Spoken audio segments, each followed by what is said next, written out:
Bonjour à tous, bienvenue sur Sensation. Passer de la mine d'un crayon à la souris d'ordinateur peut créer des œuvres uniques. Voilà le tournant de l'artiste Sylvain Binet qui produit des œuvres animales et des portraits en couleur ou en noir et blanc. Bonjour Sylvain. Bonjour, merci de me recevoir. Voilà plus de 20 ans que vous êtes artiste et vous produisez aujourd'hui des œuvres à partir de votre ordinateur.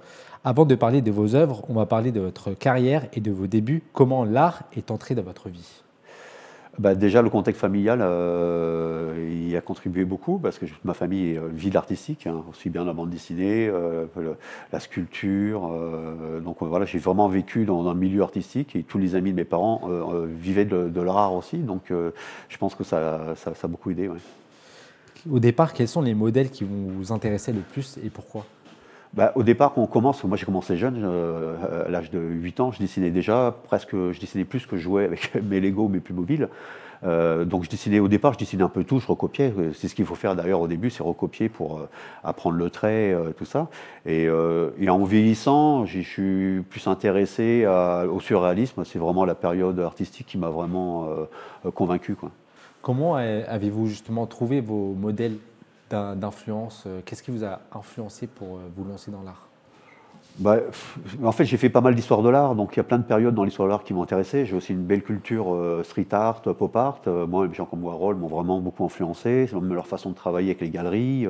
Mais au départ, je me cherchais, c'est comme beaucoup d'artistes, au départ, on essaie plein de directions artistiques, on se cherche.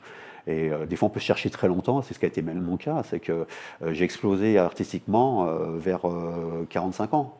J'en ai 52, donc c'est très récent. C'est pour ça que quand j'ai fait mon école d'art, mon travail n'était pas à maturité. J'ai fait 3 ans de l'école supérieure des arts modernes.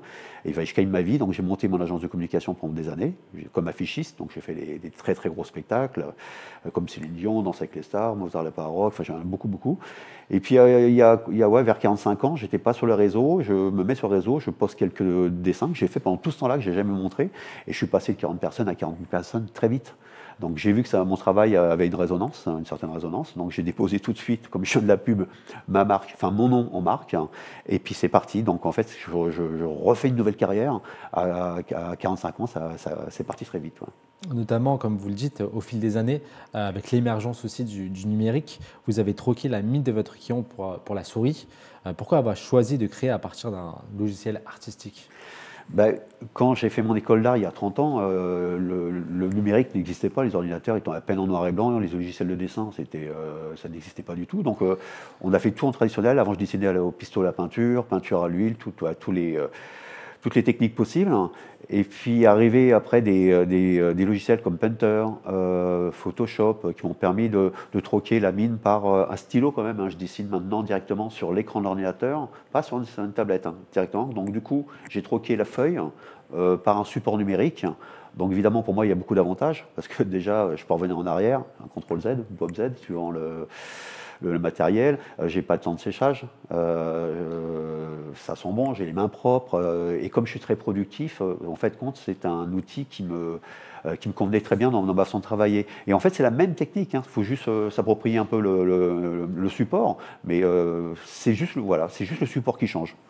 Combien ça vous prend de temps en moyenne avec un logiciel numérique pour créer les illustrations que vous faites? Alors c'est très varié, pendant des années ça varie, je mets de moins en moins de temps parce que la technique elle est là, mais je mets plus de temps souvent à trouver l'inspiration, trouver l'idée, parce que pour moi il faut vraiment sortir quelque chose qui tienne la route, sinon je ne le sors pas. Donc souvent je mets plus de temps en réflexion en fait, qu'à le réaliser. Mais après il faut une fourchette, je sais pas, ça peut être très vite 2 jours, mais pour moi c'est assez rapide, et des fois ça peut mettre 15 jours, hein, si j'ai du mal à m'en sortir. Ouais. Les plus sceptiques ont encore du mal à considérer les œuvres numériques comme de l'art. Pourquoi défendre l'idée que le numérique est une nouvelle forme d'art? Il y a encore des artistes, encore aujourd'hui, qui refusent de penser que le numérique, justement, c'est encore une nouvelle forme d'art aujourd'hui. Ouais, ça c'est un grand débat, mais surtout en France. Aux États-Unis, ça fait déjà 30 ans que l'art numérique est exposé partout. En France, on est très encore dans le châssis, dans le truc traditionnel. On a dit la même chose pour la photographie. Hein. Quand la photographie est arrivée, on dit oh, c'est sacrilège, elle va remplacer la peinture, alors que maintenant il y a des grandes expositions internationales comment ça s'appelle, au Grand Palais, voilà, par exemple, il y en a à Tokyo, et finalement, ça remplaçait rien du tout. C'est juste un média, enfin, une façon de s'exprimer différemment. De toute façon, l'art, c'est de l'émotion, peu importe la façon dont on y arrive. C'est un jeu, il y en a qui font ça avec des craies d'enfants, c'est pas grave si c'est beau, peu importe. En fait, ceux qui disent ça, souvent, c'est ceux qui ont peur du progrès, peur de. Je travaille même en numérique mes sculptures. J'ai des sculptures en bronze. Avant, on les faisait en terre, on faisait les moules. Maintenant, je le fais directement en numérique. Donc, j'ai des logiciels comme ZBrush. C'est un pain numérique virtuel. Je sculpte. Et après, je fais des sorties 3D. On fait les moules avec mon fondeur. Et ça, c'est pareil. C'est une nouvelle approche et ça donne d'autres possibilités artistiques. Donc, il ne faut pas avoir peur de ces nouvelles techniques. Il faut les avoir. Ce sont les outils de travail. Et c'est génial pour un artiste, justement, pour s'exprimer et changer sa création. Vous produisez le plus essentiellement des animaux, donc grâce notamment par vos œuvres. Pourquoi les animaux, justement, sont une source d'inspiration pour vous? Alors, à l'origine, je ne suis pas un grand fan des animaux plus que d'autres. Hein. Je ne milite pas pour la cause animale. C'est qu'en fait, comme je fais beaucoup d'humour dans mon travail, c'est plus facile de le faire passer à travers les animaux.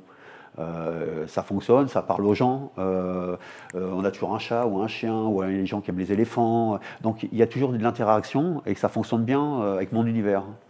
Et justement, parmi les animaux, vous avez fait une rubrique spéciale chat. Pourquoi avoir fait cette rubrique, justement?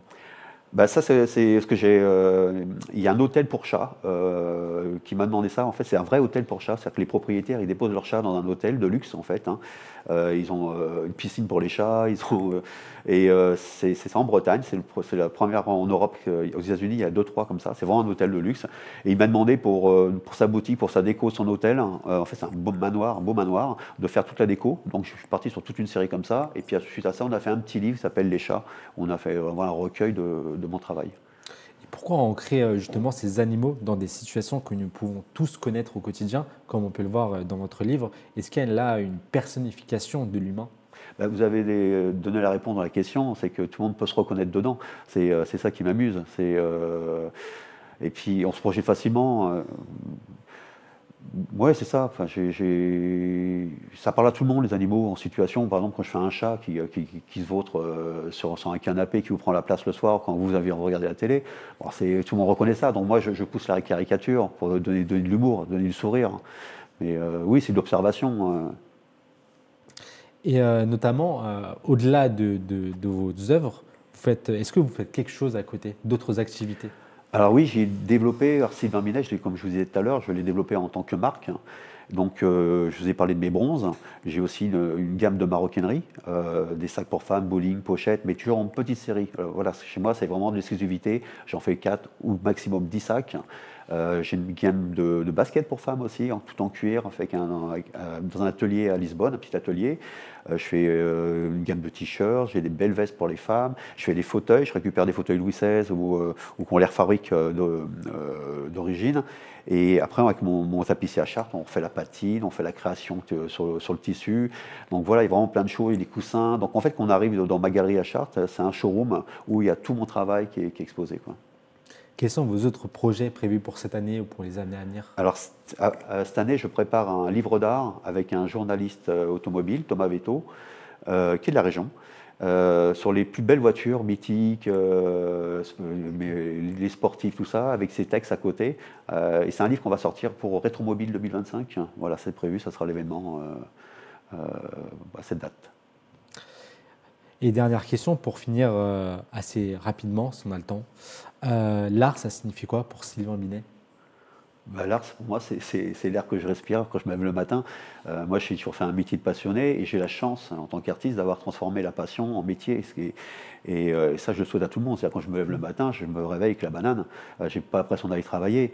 Moi, je peux pas rester une semaine en vacances sans toucher un crayon. C'est ça, c'est une vraie passion. Et je suis même un boulimique. Des fois, il faut que je me calme parce que sinon, je rentre pas chez moi à manger, quoi. Est-ce qu'il y a une journée type pour vous, justement? Non, non, non. Et ça qui est bien, c'est moi, j'ai pratiquement jamais été salarié de ma vie, peut-être 1 an et demi. Et non, non, par contre, je bosse plus qu'un salarié, ça c'est sûr, parce que c'est toujours 7 jours sur 7, tout le temps.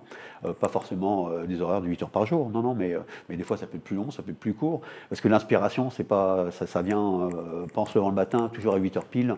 Ça marche aussi que son bien-être, et voilà. Merci Sylvain Binet d'avoir été avec nous sur Sensation. Je rappelle que vous êtes un artiste. Pour plus d'informations, on peut se rendre sur votre site sylvain-binet.com. Et pour revoir ou réécouter cette émission, rendez-vous sur l'application Radio Sensation.